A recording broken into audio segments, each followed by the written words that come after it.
Je vous présente La savane, une nuit d'Isabelle Simler. Une nuit. La savane, une nuit. Le marabout d'Afrique plane en sentinelle. Il se pose, marche à pas lents sur ses échasses, replie son cou dans ses épaules et attend. C'est un charognard. Il profite de la chasse des autres en mangeant les restes et participe à l'équilibre de la savane en la nettoyant.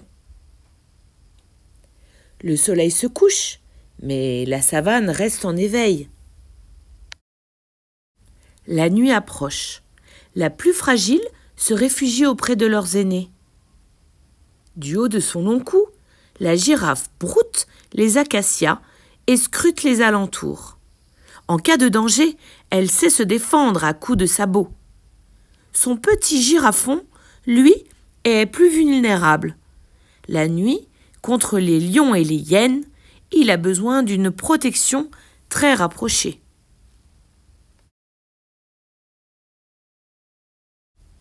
L'ombre des prédateurs s'allonge et le ciel rougit. Les lionnes se glissent entre les herbes et partent en chasse pour nourrir leurs troupes. Elles s'allient à plusieurs pour attaquer leur proie. Elles voient très bien dans le noir.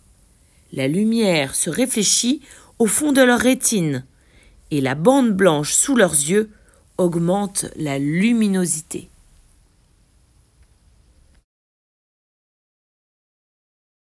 Lorsque la lune apparaît entre les clapotis, les hippopotames quittent le lit de la rivière. À la tombée de la nuit, ces imposants mammifères escaladent les berges et partent à la recherche d'herbes fraîches dans la savane. Sur la terre ferme, ils courent vite malgré leurs 3 tonnes et peuvent devenir très agressifs si leur territoire est menacé.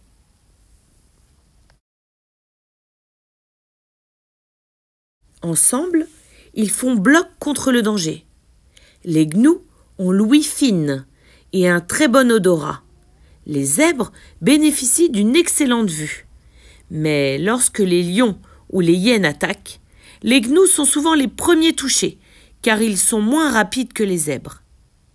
Pour certains, la nuit sera blanche.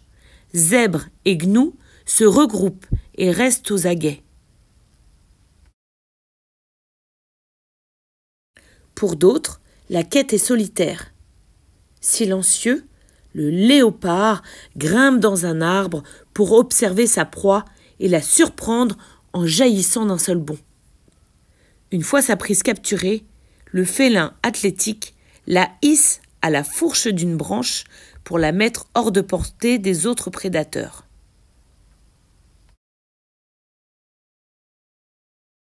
Au cœur de la nuit, chacun cherche à garder la vie sauve.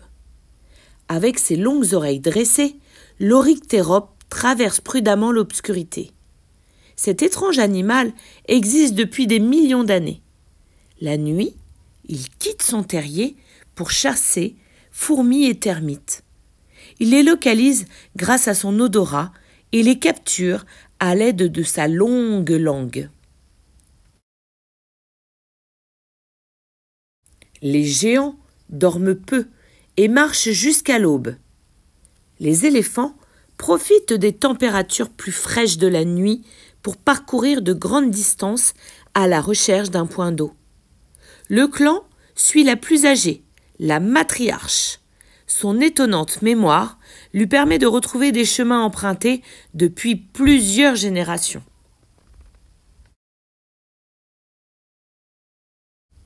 Pour les plus petits aussi, la nuit a été longue. La musaraigne éléphant reprend son souffle. À vive allure, elle a sillonné son vaste réseau de petits sentiers dont elle a le secret. Ce mammifère miniature, appelé sanji en Afrique, se nourrit d'insectes qu'il repère grâce à son museau allongé en forme de trompe. Les antilopes springbok s'élancent avec grâce dans les airs et rebondissent avec légèreté. les championnes sont montées sur ressort. Par jeu, ou pour échapper aux griffes d'un prédateur, elles sont capables de sauter à plus de 2 mètres en hauteur et 15 mètres en longueur. Les suricates guettent les premiers rayons de soleil. Tout juste sortis de leur terrier, ces petites mangoustes scrutent l'horizon et s'attellent à leur première tâche matinale, le bain de soleil. Les suricates vivent en familles très nombreuses. Ils sont unis et solidaires et s'expriment avec un large répertoire de pépillements écrits. Un jour nouveau commence.